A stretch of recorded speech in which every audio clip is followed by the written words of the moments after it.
Hello everyone, welcome to क्यारा success short. क्यारा success short में आपका बहुत बहुत स्वागत है। तो फ्रेंड्स, आज मैं आई हूँ यहाँ पे आपको बताने एक बहुत ही अच्छी वैकेंसी के बारे में। जी हाँ, यूपी में एक बहुत ही अच्छी वैकेंसी आ चुकी है और वो है यूपी विधानसभा सचिवालय की वैकेंसीज।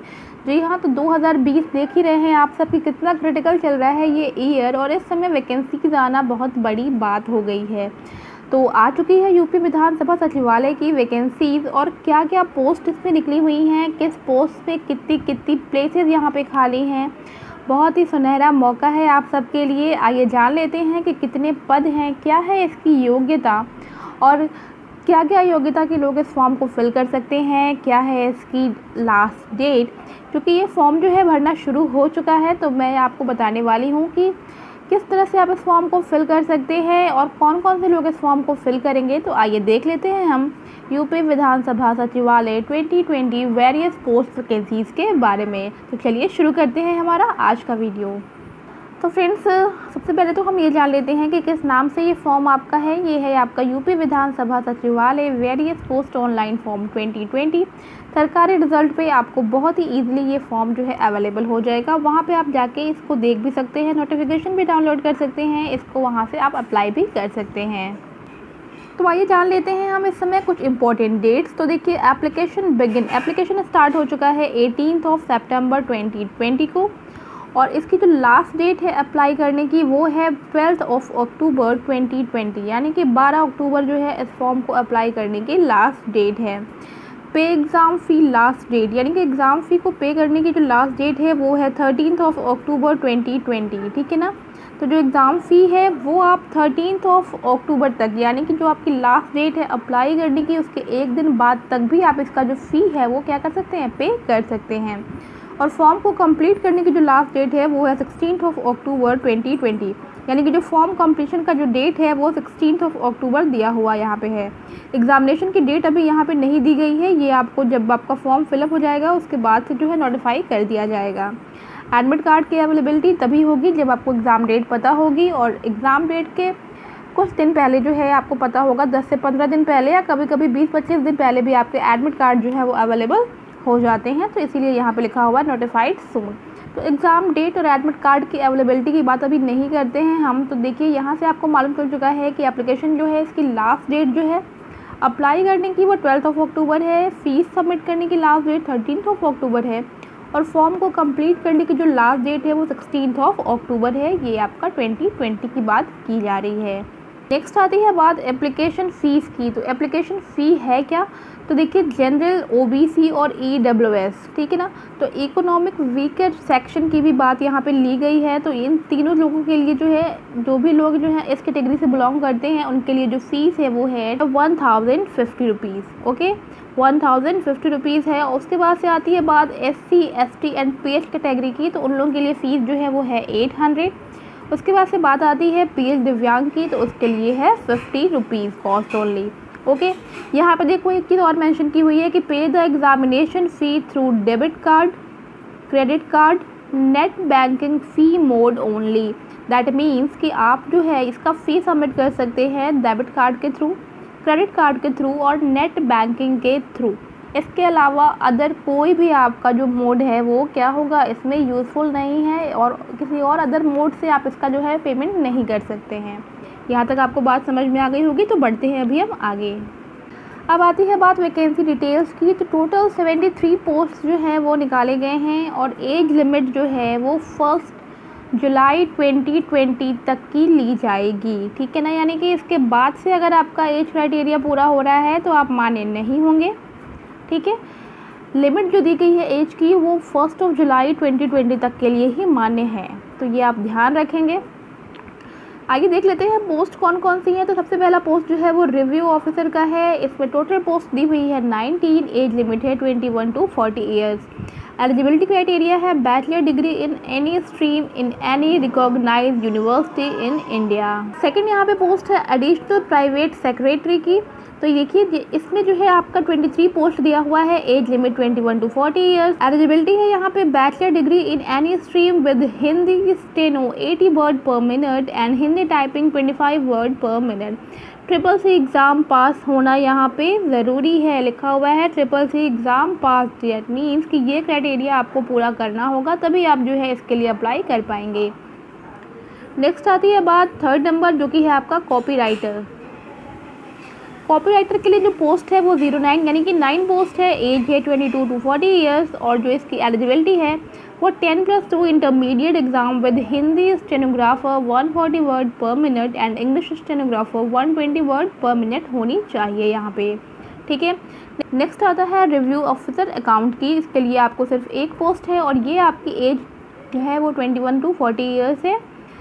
इसके लिए जो एलिजिबिलिटी है वो है bachelor degree in commerce BCom with O level exam pass, यानी कि आपको बैचलर डिग्री चाहिए कॉमर्स में, यानी कि आप BCom होने चाहिए और आप उसके साथ साथ आपको ओ लेवल की डिग्री आपके पास होनी चाहिए। नेक्स्ट आती है बात रिसर्च असिस्टेंट की। 3 पोस्ट है यहाँ पे, 21 to 40 ईयर्स इसका एज है। यहाँ पे जो आपका क्राइटेरिया है एलिजिबिलिटी है वो है master degree in literature social subject with research and 3 year experience आपको होना ही चाहिए यहाँ पे, ठीक है। नेक्स्ट आती है बात सिक्योरिटी एडवाइज़र मेल। देखिए सिक्योरिटी एडवाइज़र में मेल और फीमेल दोनों के यहाँ पे वैकेंसीज़ है, तो मेल की 5 है और फीमेल की 1 है। दोनों के लिए एज सेम है 21 to 40 ईयर्स, ठीक है। अब देख लेते हैं जो मेल है उसके लिए जो एलिजिबिलिटी है 10+2 इंटरमीडिएट एग्ज़ाम, ठीक है, यानी कि आपको 12th आपका होना चाहिए। मेल के लिए जो हाइट दी गई है 1.68 मीटर है और जो वेट है 59 kg है, ठीक है ना, 59 kg। चेस्ट होना चाहिए 86 to 91 सेंटीमीटर। और रही बात फीमेल की, तो फीमेल में देखिए मैंने बताया आपको कि 1 पोस्ट है, 21 to 40 ईयर्स एज होनी चाहिए, ठीक है ना। इसके बीच में आपकी कोई भी एज हो तो चलेगा। और जो आपका एलिजिबिलिटी है 10+2 यानी कि इंटरमीडिएट एग्ज़ाम। बस देखिए हाइट और वेट में डिफरेंस होता है मेल फीमेल का, तो हाइट है आपका 1.52 मीटर फीमेल के लिए और वेट है 45 to 58 kg। नेक्स्ट आता है एडिटर की पोस्ट, और एडिटर की पोस्ट आपकी एक पोस्ट है खाली यहाँ पे, 21 to 40 ईयर्स है। और यहाँ पे देखिए क्या दिया हुआ है एलिजिबिलिटी यहाँ से master degree in literature social subject with 5 year experience, यानी कि 5 साल का एक्सपीरियंस होना बहुत ज़रूरी है यहाँ पे आपको इस पोस्ट के अप्लाई करने के लिए। नेक्स्ट पोस्ट है वो आपका स्पेशल एग्जीक्यूटिव एडमिनिस्ट्रेशन। एक पोस्ट है 30 to 40 ईयर्स इसकी जो है एज आपकी होनी चाहिए। और जो आपकी एलिजिबिलिटी है master degree in literature social subject in any recognised university in India. Last आपका जो पोस्ट है वो है सर्विसर का और इसमें 10 पोस्ट है, 18 to 40 ईयर्स आपका एज होना चाहिए। और जो आपका यहाँ पे एलिजिबिलिटी है वो है क्लास 5 एग्ज़ाम पास्ड। तो अभी हम देख लेते हैं कि कैटेगरी वाइज जो वैकेंसी डिटेल्स है वो क्या क्या हैं। तो पहला पोस्ट आपका रिव्यू ऑफिसर का है। देखिए जनरल के लिए 10 पोस्ट है, OBC की 5 है, SC की 3 है, ST की 0 पोस्ट है, EWS का 1 है। टोटल 19 पोस्ट आपकी है रिव्यू ऑफिसर में। एडिशनल प्राइवेट सेक्रेटरी की बात करें तो जनरल की 10 पोस्ट है, OBC की 6 है, SC की 5 है, ST की 0 है और EWS की 2 पोस्ट है। टोटल 23 पोस्ट है। कॉपीराइटर की बात करते हैं तो 6 पोस्ट जनरल में दी गई है, OBC की 2 है, SC की 1 है, ST 0 और EWS 0 है, यानी टोटल 9 पोस्ट यहाँ पे आपको गिवन है। रिव्यू ऑफिसर अकाउंट की बात करें तो जनरल में 1 पोस्ट है यहाँ पे, OBC 0, SC 0, ST 0 और EWS 0, यानी कि टोटल सिर्फ 1 ही पोस्ट है यहाँ पे। नेक्स्ट आती है बात रिसर्च असिस्टेंट की, तो 2 जनरल में है, OBC 1, SC, ST और EWS तीनों 0 है, यानी कि टोटल 3 पोस्ट है। सिक्योरिटी मेल एडवाइज़र, यानी कि सिक्योरिटी एडवाइज़र मेल की बात करें तो देखिए यहाँ पे जनरल में 4 है, बाकी सब में जो है 0 है और EWS में 1 पोस्ट है। टोटल 5 पोस्ट आपको यहाँ पे गिवन है। सिक्योरिटी अगर एडवाइज़र फीमेल की बात करें तो 1 इसमें जनरल की पोस्ट है, बाकी सभी 0 है इसमें, यानी कि एक ही पोस्ट दी हुई है। एडिटर की बात करें तो 1 पोस्ट जनरल की है, बाकी सारी 0 हैं, यानी कि सिर्फ एक ही पोस्ट है। स्पेशल एग्जीक्यूटिव एडमिनिस्ट्रेशन की बात करें तो यहाँ भी जनरल में एक ही पोस्ट है और बाकी सब कुछ 0 ही है यहाँ पे।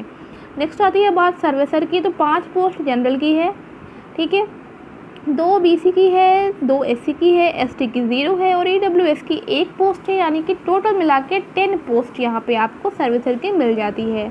तो ये है आपका कैटेगरी वाइज वैकेंसी डिटेल्स। आइए देख लेते हैं कुछ और इन्फॉर्मेशन इसके बारे में। अब हम देख लेते हैं कि किस तरह से आपको ये फॉर्म फिल करना है, क्योंकि ये फॉर्म आपको मैंने बता रखा है कि ये आप भर सकते हैं 18 सितंबर से लेकर 12 अक्टूबर के बीच में, इसको आपको अप्लाई कर लेना है।